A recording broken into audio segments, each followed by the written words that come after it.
ఈ 3 శివ మంత్రాలు మీ జీవితాన్ని మార్చగలవని అంటారు. కానీ చాలామంది ఇవి తప్పుగా జపిస్తారు. అందుకే ఫలితం కనిపించదు. ఈ వీడియో చివర్లో ఎలా జపిస్తే నిజమైన ఫలితం వస్తుందో చెబుతాను. కాబట్టి చివరి వరకు తప్పకుండా ఈ వీడియోని చూడండి. మన పురాణాల్లో మంత్రాలకు ప్రత్యేక స్నానం ఉంది. ముఖ్యంగా శివుడు మంత్రాలు మనసుకు శాంతి, జీవితానికి ధైర్యం ఇస్తాయి. చాలామంది కష్టాల్లో ఉన్నప్పుడు ఓం నమః శివాయ అని జపిస్తారు. నమః శివాయ అని ఎందుకు జపిస్తారో మీకు తెలుసా? ఆ మంత్రంలో ఒక ప్రత్యేకమైన శక్తి ఉంది. అందుకని ఈ మంత్రాన్ని జపిస్తారు. కానీ ఒక్క విషయం చాలా మందికి తెలియదు. మంత్రం కంటే ముఖ్యమైనది ఒకటి ఉంది. అది ఏంటో కొద్దిసేపటిలో చెబుతాను. అందుకని ఈ వీడియో స్కిప్ చేయకుండా లాస్ట్ వరకు చూడండి. ముందుగా మొదటి మంత్రం తెలుసుకుందాం. మొదటి మంత్రం ఓం నమః శివాయ. ఈ మంత్రం ఇది పంచాక్షరి మంత్రం.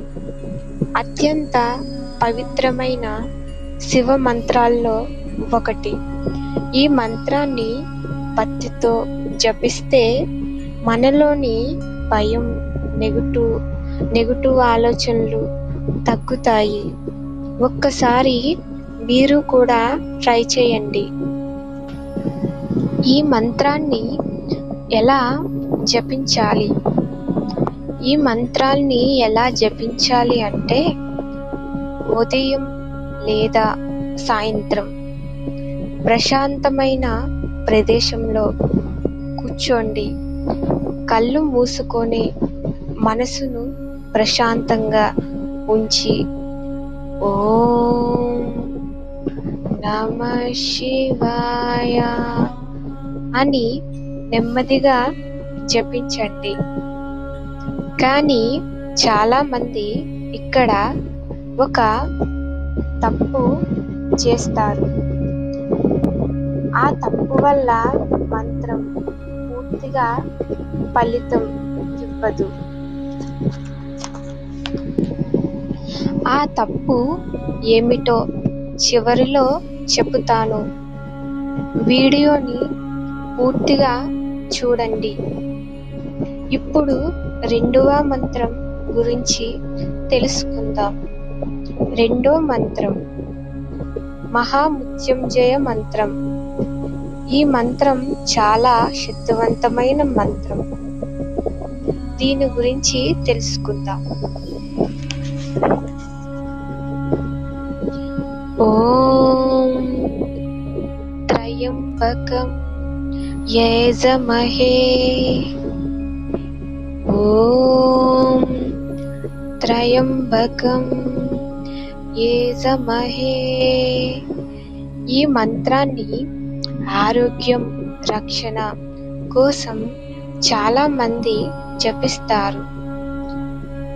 మనసులో ధైర్యం పెరగడానికి కూడా ఈ మంత్రం సహాయపడుతుంది. మీకు ఎప్పుడైనా మనసులో ఆందోళన, భయం ఉన్నప్పుడు ఈ మంత్రాన్ని జపించండి. ఈ మంత్రం ఆరోగ్యం, రక్షణ, ధైర్యం అన్నీ పెరగడానికి ఈ మంత్రం ఉపయోగపడుతుంది. అందుకని ఈ మంత్రాన్ని జపించండి.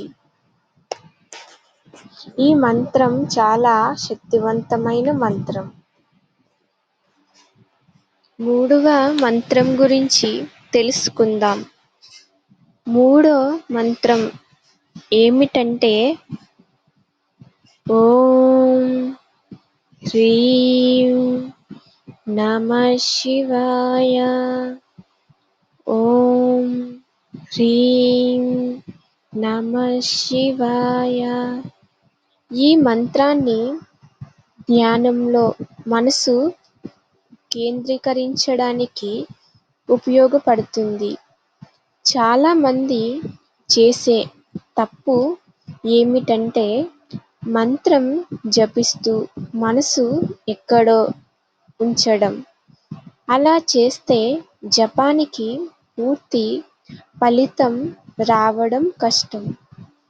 ఇంకా ఒక ముఖ్యమైన విషయం ఉంది.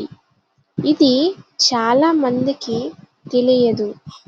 మంత్రం జపించే ముందు ఈ ఒక్క పని చేస్తే మనసు ఇంకా ప్రశాంతంగా మారుతుంది. జపం ముందు ఒక దీపం వెలిగించండి. కొన్ని క్షణాలు నిశ్శబ్దంగా కూర్చోండి. అలా చేస్తే మనసు నెమ్మదిగా ప్రశాంతంగా మారుతుంది. అప్పుడు జపించిన మంత్రం ఇంకా బలంగా అనిపిస్తుంది. ఇప్పుడు రహస్యం చెప్పబోతున్నాను. అసలు రహస్యం ఏమిటంటే మంత్రంలో శక్తి ఉంది. కానీ మన భక్తి లేకపోతే ఆ శక్తి పూర్తిగా అనుభూతి కావడం కష్టం.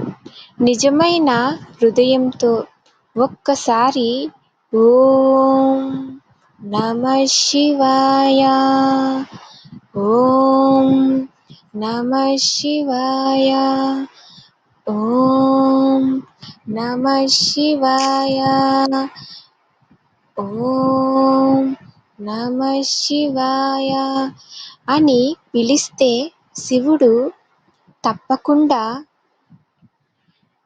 తప్పకుండా పలుకుతాడు. ఈ రోజు నుంచి రోజుకు ఒక్కసారి అయినా శివ మంత్రాలను జపించండి. మీ జీవితంలోను మార్పును మీరు గమనిస్తారు. హర హర మహాదేవ, శంభో శంకర. ఓం నమః శివాయ. ఈ మంత్రాల్ని తప్పకుండా, నేను చెప్పిన మంత్రాల్ని తప్పకుండా జపించండి. మీకు చాలా మంచి జరుగుతుంది. ఇలాంటివి ఆసక్తికరమైన విషయాలు మంత్రాల గురించి, వాటి గురించి తెలుసుకోవాలనుకుంటే నా వీడియోని లైక్ చేసి, షేర్ చేసి, సబ్స్క్రైబ్ చేసుకోండి. Please subscribe. Thanks for watching. ధన్యవాదాలు. ఓం నమః శివాయ.